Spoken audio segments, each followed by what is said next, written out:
All right, everybody, we're back. It is 4 o'clock. Back for hour 4 of the Best in the Desert Silver State 300. This hour brought to you by our title sponsor, KMC Wheels. Go check out kmcwheels.com and buy yourself some wheels. All right, we got a lot to update you guys on. Finally, we had a lot of action.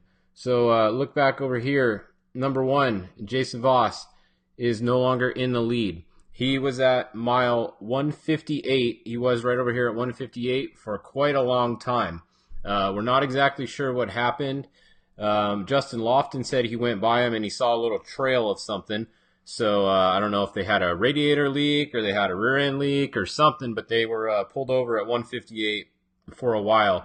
So Jason Voss is going again. That's the good news. Whatever it was, he got it fixed. So Voss, not out of it. He is back going again. I mean, he's out of the win, but Jason races for points too, since he does all the races in the series. So Jason is got going again. So when he broke, Justin Lofton was in the lead from mile 158, but his lead didn't last very long because at mile 172, right here, he blew his engine.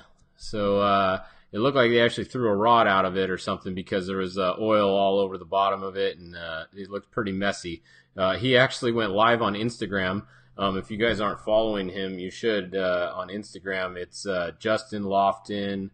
What is it? It's at Justin Lofton 41 on Instagram. He was live, so he was he had some cell phone service there, but he let us know that he blew an engine and he was having fun just kind of hanging out on the side of the track. Not much you can do at that point. He was watching cars come by. He said he's going to go live again on his Instagram when the rescue comes to get him. So if you guys want to see what it's like to be stuck on the side of the track and then get rescued, go follow him on Instagram in a bit. So also the other cool thing we shared on our page, Race Desert, Jason Zandrowski, High Rev Photo, was out at race mile 139, and he had a camera on a tripod on the outside of a silt corner.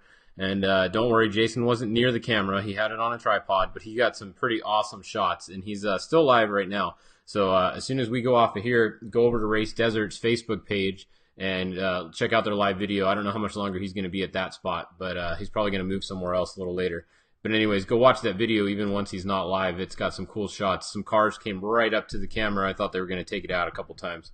So that was pretty cool. Thanks to Jason for being out there in this silt mess. So anyways, that leaves us with the leader. The leader is now Justin Matney in the number 4. He is first car on the road. The 1527, however, and the 58 of Tracy Graff, which is Bean driving, is, let's see, Bean updated at 409. And let's see if we can get it to highlight here. It's not going to want to do it. Hang on, we'll get it to go. I believe that being updated after the number 4. Yeah, see, there we go. Okay, so 4 just updated. So yeah, the number 4 has about a mile and a half lead on Bean right now. So on time, we'll see. The next time we're going to get a split time is at mile 200. So in about 10 miles or so, we're going to have split times to see who's actually winning. I wouldn't be surprised if the 1527 might actually be winning on time. We're pretty dang close to it. So it's going to be close between these. The 1575 Pat Dean here, he's coming along too. He's got a little bit of a gap here, but as we can see, anything can happen in desert racing, as you guys know. Somebody could blow a motor, somebody could get a flat tire. Still a lot of racing to go. Then back here we got the number 2, Tony Smiley, and in front of him, just updated, the Kevin Thompson truck. That's Harley Letner. So Harley Letner is actually the 3rd trophy truck on the road now. If we look at the times, the last times we had was from mile 150. And we had Lofton in the lead, but we know that Lofton has since blown his motor. Jason Voss was 2nd. He's out of the race. We don't know what the problem was. Not out of the race. He's out of the lead. He dropped way back, so he's not up here anymore. Justin Matney was a minute and a half ahead of Bean at mile 150. It'll be interesting to see what that gap is at mile 200. So we'll definitely have to take that into account when we get our next times. You can see CJ Hutchins had about a 6-minute lead over Pat Dean at mile 150. So I think he still has about that lead probably. But we want to see what his actual, so at 150 he was at 245. And if you look over here, these guys 244, it would have put him in 3rd place. So he was within a minute of these two guys, who both are now out of the race. So he was actually ahead of Justin Matney and Bean on time at mile 150. So I bet you right now CJ Hutchins is winning this race on time, which is what it counts on. We don't count on physical finishing position. It counts on time. Householders, we don't know what happened to Adam. His tracker has not worked, or he's at 0. Let's go see. Let's see where he is. Someone was asking about Householder. Number 24. Let's see where he is. If we can get it to turn on here. Oh, now it's not going to go for us. There it is, maybe. Let's see. Yeah, the map's being a little weird. There we go. Oh, he's at 0 miles an hour, updated at 409, so that is correct. So he is Adam Householder is broke around mile 104. His dad. Oh, so here you go. Somebody just said so they saw Householder on the pavement and then having lunch at Caliente. So yeah, I would say he's out of the race. However, his dad in his old truck, the truck that won this race before, was actually doing pretty good. Let me see where. Let's see, the 6139. Let's see where they are. 6139 is at mile 147. So right there. His dad is in 3rd or 4th. I think there's 2 right there. Yeah, there's 2. His dad is the 4th 6100 car. So Eric, you're asking about that. His dad's in 4th physical right now in his old truck. So he's still having a good run there. That's an old trophy truck. So we'll see what happens there. The lead 6100s are at around mile 150. It was, let's see, they just came by 150, so let's go look at their times. Here you go.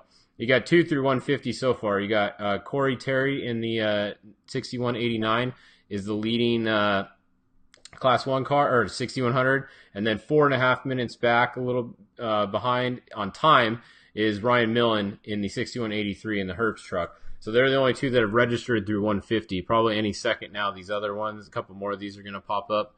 And yeah, Cameron, hopefully that wasn't my a pump on the Lofton truck. I do believe he runs our pump, so hopefully it wasn't the pump that had a failure. Usually it's not, especially when it's there's a hole in the side of the block. That's usually an internal problem. But we'll find out what happened there. So that's the 6100 class. Class 10 cars, we haven't really looked at them much.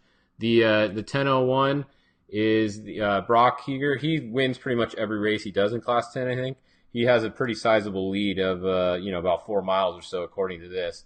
Let's look on the let's pull up Class 10 real quick. So at mile 100, he had a 4-minute lead over second place already. So Brock is just doing what he does and moving along. So let's see. Let's go back over here. What other class? The UTV class. Let's look them up real quick since you guys may want to know how they're doing. You got the 944. Phil in first. This is the UTV Turbo class. This is the one that most everybody races. You got Derek Murray in second. Brandon Sims there. I wonder what happened to Guthrie. Let's see. What number is he? Let's see. Mitch 951. Let's see where he went. Reload him. Mile 107. Okay, so he must have had a problem earlier. Mitch Guthrie was leading for a while, but he definitely had some kind of issue because he is now pretty far back. Yeah, he's almost towards the back of the pack now. So he must have had a problem there. Not sure what it was. Any other classes you guys want to see this hour? If not, we will come back in an hour. Let's go look at the leaders one more time. So leaders still Matney right here in the number 4. And then next is Bean driving the graph truck, number 58, right behind him, about 3 miles back or so. And then 1527. This is one to keep an eye on for the overall. Could it be possible that a buggy takes the overall? Man, I hope not. I'm not a buggy guy, but we'll see. No offense to CJ or anybody in a buggy, but I don't know. If a buggy wins, the truck guys are never gonna hear the end of it. So come on, Matney and Bean. You got to keep it going for the truck guys. I know all the buggy guys are rooting for CJ, though. So we'll see. But anyways, go over to Race Desert Facebook page. Jason's still live. I'm looking at it right now. Go check him out. He's in a cool silt corner, getting some cool live shots. Oh, man, a car just came through there. That's a bad corner he's in there. That's pretty gnarly silt. So go check it out. Jason is being safe. When you see that angle, it's on a tripod. He's nowhere near it. It's just his phone, which he said is an iPhone 7, so he's ready to get a new phone anyway. So if somebody takes it out, they're probably doing him a favor. So anyways, we will be back at 5 o'clock with any more updates. In case you missed it, top of the hour, Jason Voss had a problem, was down for a long time. Justin Lofton passed him, was in the lead, blew his motor. He is out of the race. Jason Voss is still going. And that's it. The number 4 is in the lead. Thanks to KMC Wheels for this hour of coverage, and we will see you guys at 5 o'clock.